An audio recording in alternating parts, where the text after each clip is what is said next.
دوستو یاد رکھنا، تگڑا اور مضبوط جوان پتہ کون ہوتا ہے؟ جس کی نظریں پوری طرح اس کے کنٹرول میں ہوں۔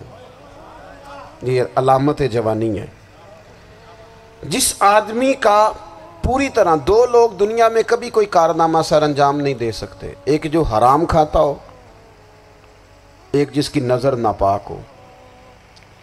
محمد بن قاسم جب یہاں آئے تھے نا تو ایک دن بڑے پریشان تھے، تو ایک بزرگ کہنے لگے آپ کیوں پریشان ہیں؟ کہنے لگے راجہ دہر سے مقابلہ ہے اور ہماری فوج تو سندھ کے رستے بھی نہیں جانتی، زبان بھی نہیں جانتی، لڑیں گے کیسے؟ 2-4 دن کے بعد ان بزرگوں کی دوبارہ محمد بن قاسم سے ملاقات ہوئی تو بڑے خوش تھے۔ کہا اب آپ کیوں خوش ہیں؟ کہنے لگے وہ میرا مقابلہ نہیں کر سکتا، میں نے تحقیق کر لی ہے۔ کہا کیوں؟ کہنے لگے نظر کا گندہ ہے، اور جو نظر کے گندے ہوتے ہیں وہ میدانوں میں ٹھہرا نہیں کرتے۔ میدان کے لیے نکلنے کے لیے پاک جوانی کی ضرورت ہوتی، تطہیر مزاج ہونا ضروری ہوتا ہے، پاکیزہ افکار اور سچی اور سچی ستھری سوچوں کا ہونا ضروری ہوتا ہے۔ اس لیے فرمایا کہ میرا مقابلہ نہیں کر سکتا۔ حضرت عبداللہ بن حذافہ کمرے میں تھے تو وزیر کی بیٹی اندر سجی سنوری پہنچ گئی۔ جیسے ہی آپ نے اس کفر کی چال کو دیکھا تو تیمم کر کے نفل شروع کیے۔ وہ ساری رات بیٹھی رہی، رب کا بندہ ساری رات عبادت کرتا رہا۔ عبادت بڑا سہارا ہے، مصلی بڑا سہارا ہے اللہ کے بندوں۔ صبح دروازہ کھولا، وزیر نے اپنی بچی سے پوچھنا چاہتا تھا رزلٹ کیا نکلا، تو وہ کہنے لگی پیچھے ہٹ جا، اب تیرا میرا تعلق کوئی نہیں، میں نے نبی پاک کا کلمہ پڑھ لیا۔ اس نے کہا میں نے بھی زمانہ دیکھا ہے، پر یہ کیا لوگ ہیں، کستوری کے بنے ہوئے، سندل سے دھلے ہوئے، کہ میں ساری رات کمرے میں رہی اور 100 اور 1000 آدمی جس جوان کا مقابلہ نہ کر سکے، اتنا طاقتور جوان کمرے میں رہا اور اس نے نظر اٹھا کے نہ دیکھا۔ او کچا رنگے للاری والا جڑا چڑھ دا تے لیندا رہندا ہے، اے عشق تیرے دا رنگ محمد چڑھیا پھر نہیں لیندا۔ میں کہا ایک دفعہ نظر اٹھا کے نہیں دیکھا، کمال ہو گئی۔ اتنے بڑے لوگ، اتنی بڑی سعادت مندی، فیروز بختی، معاملہ فہمی حد ہو گئی۔ اللہ اکبر۔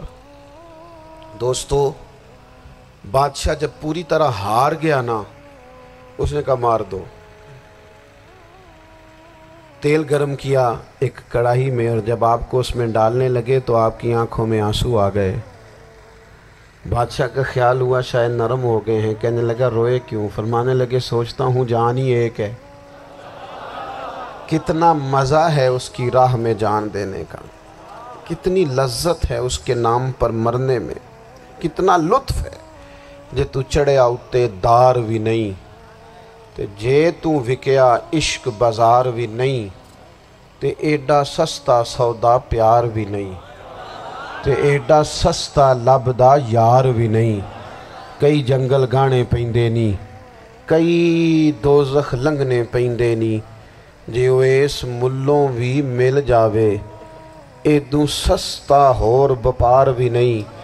تے کچھ سمجھ نہ آوے لوکانوں وہ کادے نال شہید کرے، ڈٹھی یار دے ہاتھ تلوار بھی نہیں، پر او دا خالی جاندہ وار بھی نہیں۔ کہنے لگے ایک جان ہے نا، تو دل کرتا ہے ہزاروں ہوتی تو ایک ایک کر کے محبوب کے نام پہ قربان کرتا، جب میرے پاس ہے ہی ایک، کروں کیا؟ حضرت عبداللہ ابن حذافہ رضی اللہ تعالیٰ عنہ جب روئے اور بادشاہ نے یہ بات سنی تو بادشاہ اٹھ کے کھڑا ہو گیا، سارے وزیروں مشیروں کو کہنے لگا تم نے کہا تھا نا بندہ ضائع کرنے والا نہیں، یہ بھی ضائع کرنے والا نہیں۔ کہنے لگا میرا ماتھا چومو، تم جیسے لوگوں کو قتل نہیں کرنا چاہیے، آزاد کرنا چاہیے۔ عزیز اپنی زندگی سے نا یہ بہت زیادہ ہرس، ہوس، طمع، اور یہ کسی بات کی بھی ہو، ہرس صرف پیسوں کی نہیں ہوتی ہے، شہرت کی بھی ہوتی ہے، یہ بیماری انسان کو اقتدار کی بھی ہوتی ہے، تعریف کی بھی بیماری ہوتی ہے، یہ سارے نقص ہوتے ہیں لوگوں کو، اور معاذ اللہ بعض جبوں کبوں کے اندر بھی ہوتے ہیں، وہاں بھی پنپتے ہیں۔ اپنی زندگی جب تک اس سادگی میں نہیں لاؤ گے جو رسول پاک نے عطا فرمائی ہے، جب لوگ آسانیوں میں پوری طرح الجھ گئے تو پھر وہ دور ہوئے اور کفر چڑھ گیا۔ دوسری بات، اللہ کے محبوب صلی اللہ تعالی علیہ وسلم کی محبت ہم سے تقاضا کرتی ہے کہ ہم اس مشن کے لیے کام کریں جس مشن کے لیے رسول پاک نے کام فرمایا ہے۔ ہم سارے کام بڑے مضبوطی سے، سوچ سمجھ کے، تدبر سے، حکمت سے، تقاضوں کو مد نظر رکھتے ہوئے کرتے ہیں سارے کام۔ دین کے کام میں ہمارا مزاج نہیں ہوتا، او ہو جائے گا جی، آپ بسم اللہ پڑھیں جی، شروع کریں جی۔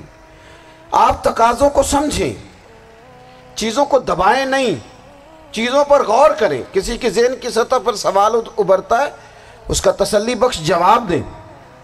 اپنی زندگی میں دین کے کام کے لیے اپنے آپ کو وقف کریں، اور دین کے کام کے بہت سارے پہلو ہیں۔ ہزاروں لوگوں کو قرآن پاک ٹھیک پڑھنا نہیں آتا، ہزارہ لوگ ہیں جو قرآن مجید کے مطالب سے آگاہ نہیں ہیں،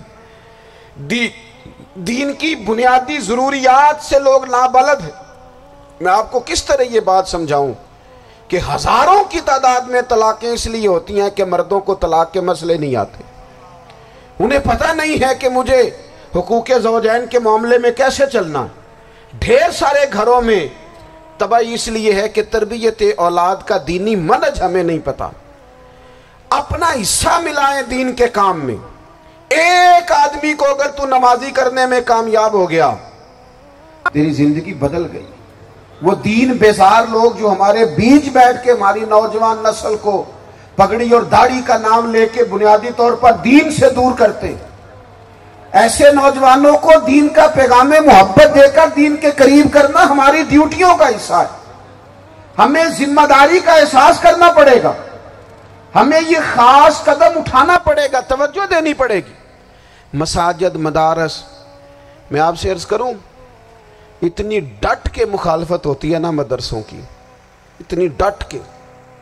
میں ادارہ چلاتا ہوں، اس کے چلانے میں جو مشکلات ہیں وہ تو ہم بتا نہیں سکتے آپ کو، اس لیے کہ میری قوم، میرا اس قوم سے تعلق ہے جو نعت خواں امیر کرنا چاہتی ہے، مدرسے نہیں۔ ہاں، نقیب خطیب پیدا کرنا چاہتی ہے، شعر و شاعری کی زندگی کو پروان چڑھانا چاہتی ہے۔ فقط ہمارا ان لوگوں سے تعلق ہے جو لاکھوں کروڑوں روپیہ محافل پہ لگائیں گے، اور قاری صاحب بیچارے اگر مسجد کا کوئی ہونے والا کام کسی وقت بتا دیں گے تو وہ بڑی مشکل آ جائے گی ان کے لیے۔ یہ کیسے ہو سکتا ہے، آپ نے یہ ڈیوٹی بتا دی؟ مدارس، اور جتنا اہم رول دین کو پھیلانے میں مدارس اسلامیہ کا ہے، اتنی زبردست، لوگوں کا خیال ہوتا ہے میری طرح کے لوگ شاید کام کرتے ہیں، ڈیوٹی کرتے ہیں۔ یہ 10-15 لوگ آپ کو نظر آتے ہیں جو آپ کو کہیں میڈیا پر یا ادھر ادھر ڈیوٹی کرتے، مخلص لوگ اپنی جگہ پہ، وہ بھی بڑا ہی کام کر رہے ہیں، جو میڈیا پہ آ کے بھی اخلاص سے اور درد دل سے کو دین کی، ان کی بھی کسی بات کی حوصلہ شکنی نہیں۔ لیکن ہزارہ اساتذہ جو مدارس میں بیٹھ کے پڑھاتے ہیں، جنہوں نے وہ سارے لوگ تیار، آپ سمجھ نہیں سکتے کتنا بڑا کام۔ حفظ کا استاد جو ہوتا ہے نا، اس کی ڈیوٹی 24 گھنٹے ہوتی ہے، فجر سے پہلے، اور اس نے بچوں کو اٹھانا ہے۔ تنخواہ تو ہم انہیں دینا نہیں نہ چاہتے جی، تنخواہ نہیں دے دی انہوں نے، ہمیں مولوی امیر نہ ہو جانا۔ مولوی نو تے سوٹ بھی 27ویں والی رات دے ہے تاکہ کدھر سوان کے عید والے دن پا نہ لوے، چونکہ 27ویں تو بعد تے درزی پھڑتا ہی کوئی نہیں، کیوں حضرت؟ ایسا ہی ہے نا، اس وقت تو نہیں نہ لیتا۔ تو ہم چاہتے ہیں مولوی ہماری مرضی کے ہماری طرح کا سوٹ نہ پہن لے۔ مدارس کی مضبوطی، آپ یہ دیکھ لیں، یہ صلاح الدین ایوبی کا تعلق بھلا کس چیز سے تھا؟